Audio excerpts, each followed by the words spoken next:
The controller slipped from my hands onto the worn carpet as Caleb's words cut through the rapid gunfire sounds blasting from the TV speakers. Nate, I can't keep pretending anymore. I'm gay, and I've been in love with you for years, he said, his voice barely above a whisper in the dim light of his Chicago apartment living room. The pizza boxes and empty soda cans scattered around us like silent witnesses to the moment everything shattered.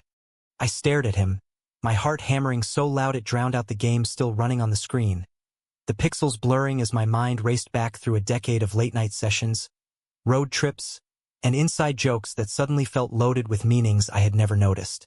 Caleb sat there on the couch, knees pulled up, dark hair falling into his eyes behind those wire-rimmed glasses, looking smaller than the confident guy who always dominated our fantasy league drafts.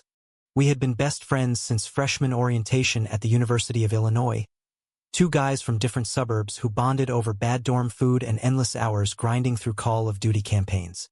Nathaniel Brooks, that's me, the tall athletic one with the easy smile and the marketing job downtown, always the straight arrow type, or so everyone thought. Caleb Ramirez worked in graphic design, lived in this cozy wicker park walk-up with the exposed brick walls and the view of the L train rumbling by. Tonight was supposed to be routine. Me showing up after work with a six-pack, him ordering deep dish, us trash-talking through another round of online matches until one of us passed out on the couch. Instead, here we were, the room thick with silence after his confession. I don't know what to say, man, I finally managed, rubbing the back of my neck, my voice sounding foreign even to me. My palms were sweating and not from the game. Caleb's eyes met mine, steady but vulnerable in a way that twisted something deep in my chest. You don't have to say anything right now. I couldn't carry it alone anymore. Every time you walked through that door, every laugh, every high five, it was killing me to hide it. He paused, swallowing hard. If this ruins us, I get it. But I had to tell you. The weight of his words pressed down like the Chicago winter wind outside the window. I stood up, pacing the narrow space between the couch and the TV stand, my sneakers squeaking on the hardwood. Part of me wanted to laugh it off, crack a joke about how he was pranking me for losing the last match. But the look on his face, raw, honest, scared, told me this was no joke. Memories flashed. College parties where Caleb always left early with some excuse. The way his gaze lingered a second too long when we hugged goodbye. The quiet support he gave during my breakup with Sarah 2 years ago. Had I been blind? Or had I been ignoring signs because facing them meant questioning everything I thought I knew about myself? Look, Caleb, you're my brother. Nothing changes that, I said. But even as the words left my mouth, they felt hollow.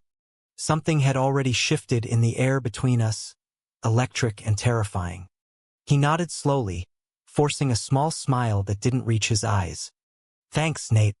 Just take your time. I'll be here. I grabbed my jacket, mumbling something about needing air, and stepped out into the cool night. The L train rattled overhead as I walked the 3 blocks to my car, mind spinning with questions I didn't know how to answer. Was this the end of our friendship? Or the start of something I had never dared imagine? By the time I reached my apartment in Lincoln Park, sleep was impossible. I lay staring at the ceiling, replaying every moment, the shock slowly giving way to a confusing warmth I couldn't name yet. The next morning at the office, my coffee tasted like cardboard. Colleagues chatted about weekend plans, but all I could think about was Caleb's face last night. I pulled out my phone a dozen times, thumb hovering over his contact, but what could I even type? Hey, still friends? Sounded pathetic. I think I might feel something too sounded insane. By lunch, I had convinced myself it was just a phase for him, something he'd move past. We had survived worse. Remember when I accidentally deleted his entire senior project file? But deep down, I knew this was different. This was personal, raw, and it forced me to look at myself in a mirror I had avoided for years. That afternoon, a text came through. No pressure, but if you want to talk, I'm free tonight. Same place, no games this time. I stared at the screen for 10 minutes before replying with a simple, yeah. See you at 7.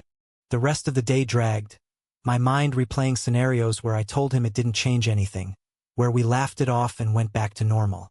But normal felt like a lie now. When I knocked on his door that evening, Caleb opened it wearing the same faded Blackhawks hoodie he always did, but his posture was tense, like he was bracing for rejection. We sat at his small kitchen table, 2 mugs of coffee between us instead of controllers. "I didn't sleep much," I admitted, tracing the rim of my mug. He nodded, eyes soft. "Me neither. Look, Nate, I know this is a lot. You've got your family, your life. I don't expect you to feel the same. I just didn't want secrets between us anymore." His honesty hit like a wave, washing away my rehearsed lines. For the first time, I let myself really see him, not as my gaming buddy, but as someone carrying this weight alone for so long. "Tell me more," I said quietly. "How long? Why now?" And just like that, the conversation poured out. Stories from college, quiet moments he had cherished, the fear of losing me if he spoke up. Hours slipped by, the city lights twinkling outside, and by the time I left, the shock had softened into something warmer, scarier. Curiosity. What if this wasn't the end? What if it was the beginning of understanding parts of myself I had buried under expectations? The walk home felt lighter, yet heavier with possibility, the first crack in the armor I didn't know I was wearing. Weeks blurred into a strange new rhythm after that night. Caleb and I still met for game nights, but the controllers stayed on the shelf more often than not. Instead, we really talked about things we had skimmed over for years. He opened up about growing up in a big Latino family in Pilsen, the pressure to be the man of the house. The nights he spent questioning why he never felt the same spark with girls that his cousins did. I listened, nodding, sharing my own stories of dating in college, always feeling like something was missing but blaming it on bad timing or wrong connections. "Maybe I was just waiting for the right person," I joked once. But the words landed heavier than intended, hanging between us like the steam from our coffee. Work became my escape, or so I thought. At the marketing firm downtown, I threw myself into campaigns for local breweries and tech startups, staying late to avoid the quiet of my apartment. But even there, Caleb crept into my thoughts. The way his laugh lit up the room, the gentle way he remembered details like my mom's birthday or my favorite pizza toppings. One Tuesday, during a team meeting about a new client pitch, my boss noticed my distraction. "Brooks, you with us?" she asked, and I snapped back, forcing a grin. "Yeah, just brainstorming angles." Inside, I was brainstorming how to tell my parents, who still lived in the suburbs and expected Sunday dinners with a nice girl on my arm. Dad was a retired cop, Mom a church volunteer.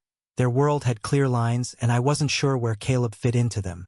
Caleb suggested we grab lunch one Saturday at a little cafe near the lakefront. The sun sparkled on Lake Michigan as we walked the path afterward, hands in pockets, shoulders brushing occasionally. "You okay with all this?" he asked, voice careful. I kicked a pebble, watching it skitter ahead. "I'm trying. It's like, I always saw us as brothers, you know?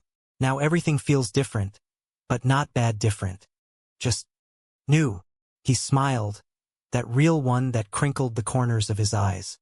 "New can be good, Nate. No rush." That afternoon stretched into evening, us sitting on a bench watching joggers and dogs, sharing silence that felt comfortable for the first time since the confession. I caught myself studying his profile, the way the breeze ruffled his hair, and a quiet flutter stirred in my chest. Not fear, but something warmer, like recognition. Back at home that night, I pulled out old photo albums on my phone, scrolling through college pics. There we were, arms around each other at tailgates, grinning like idiots after acing finals. Had the signs been there? The extra long hugs, the way he always saved the last slice for me. My phone buzzed, a text from my sister Emily. "Mom wants you home for Thanksgiving. Bring anyone special." I stared at it, thumb frozen. Special. The word echoed Caleb's confession. I typed back a vague, maybe, then deleted it. Telling them felt impossible, yet hiding felt worse. The following week brought the first real test. At our usual Thursday game night, controllers back in play this time, Caleb's roommate from work stopped by unexpectedly. a guy named Marcus who had met us both at barbecues before.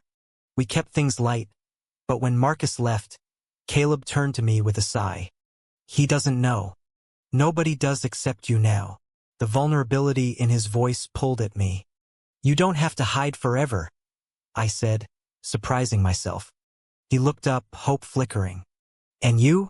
Are you hiding something too? The question landed softly, but it cracked open the door I had been peeking through.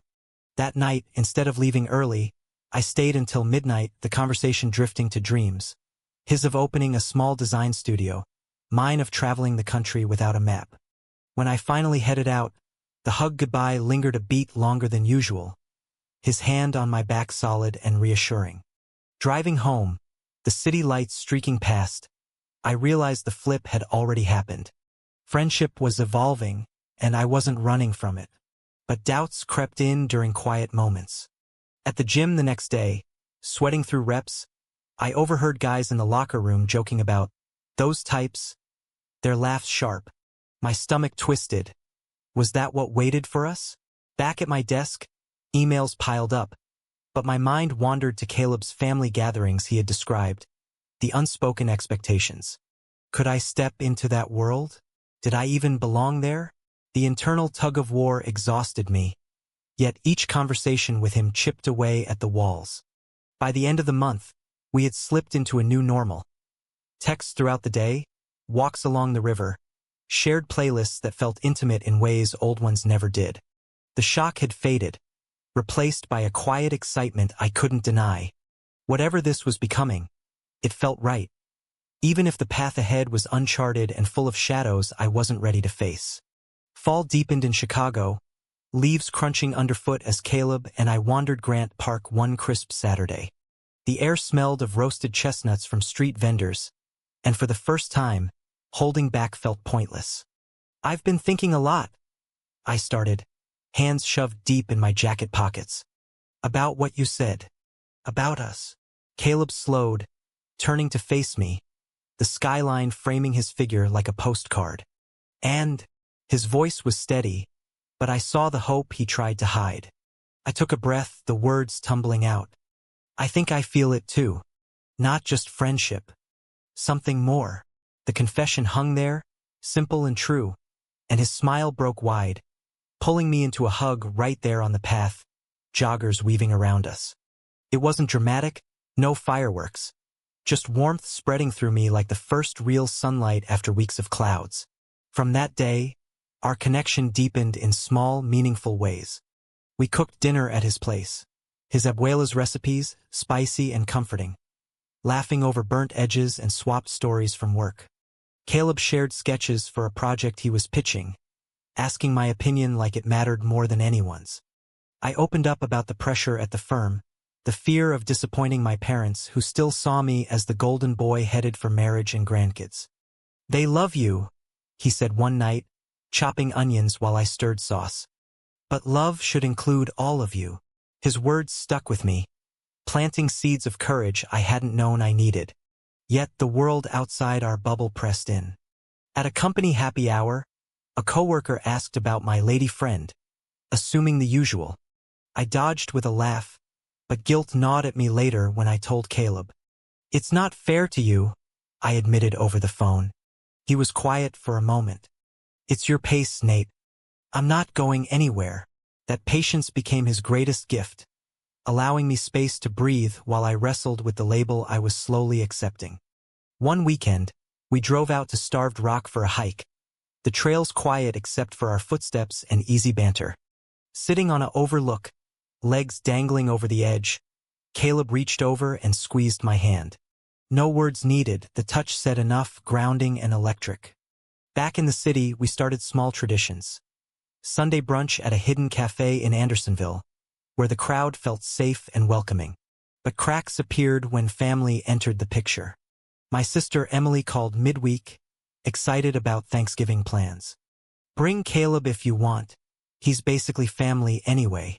Her words were innocent, but they hit like a warning shot. What would they see if they looked closer? I mentioned it to Caleb that evening, and he nodded thoughtfully. We don't have to rush the reveal. But when you're ready, I'll stand with you. His support made the fear manageable, turning potential isolation into shared strength. Work deadlines piled on, but stolen moments, a quick lunch text exchange, a late-night call, kept the connection alive. As October faded, our bond felt solid, tested but growing. I caught myself smiling at random memories of him throughout the day, the internal crisis easing into quiet acceptance. The man I had known for years was the same, yet everything had changed, for the better. One rainy evening, curled on his couch watching an old movie, Caleb rested his head on my shoulder. "This feels right," he murmured.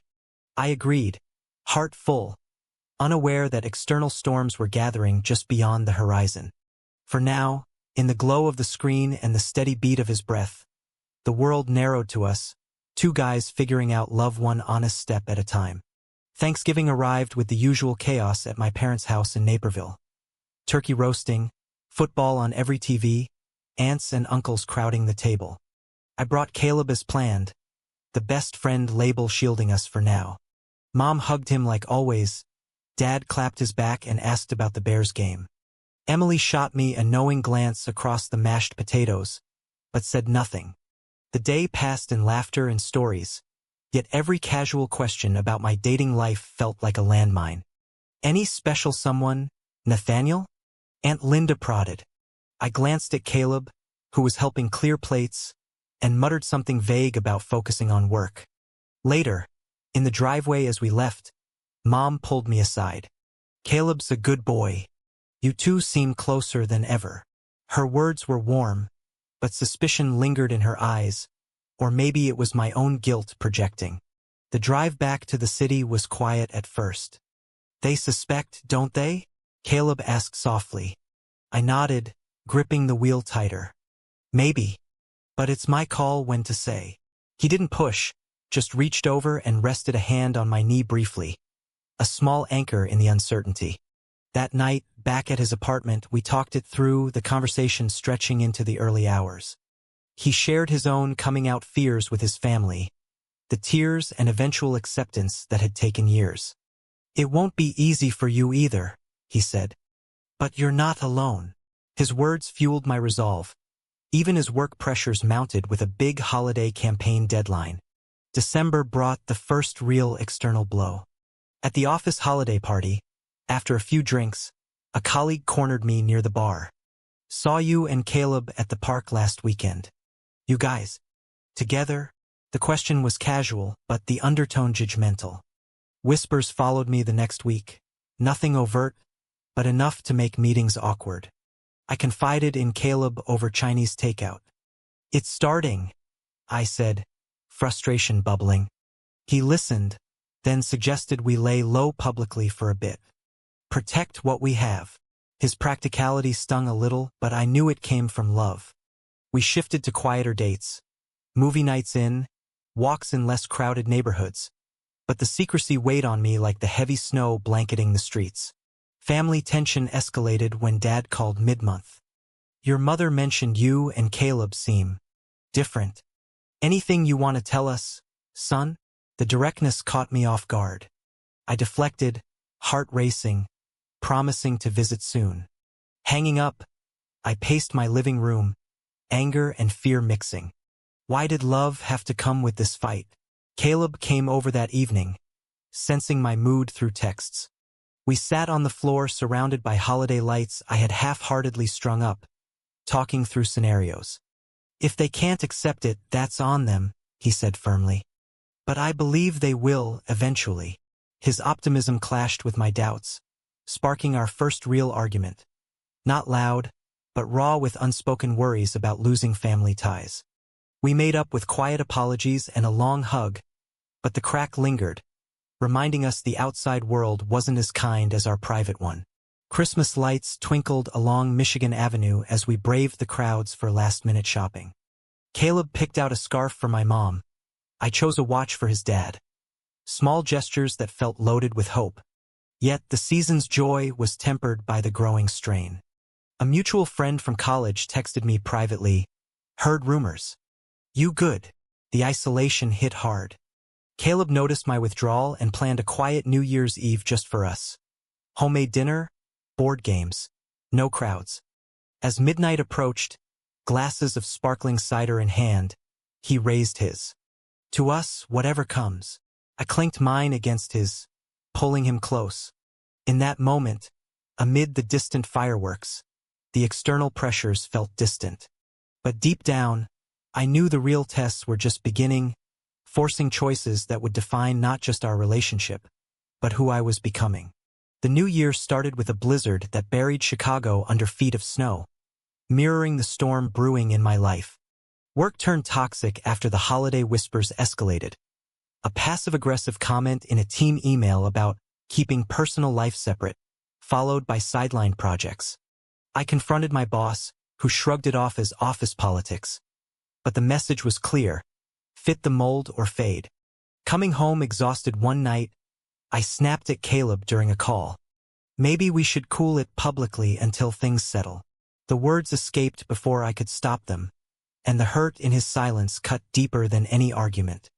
If that's what you need, he replied quietly. But don't shut me out. We hung up, leaving me staring at the phone, regret flooding in. The misunderstandings snowballed.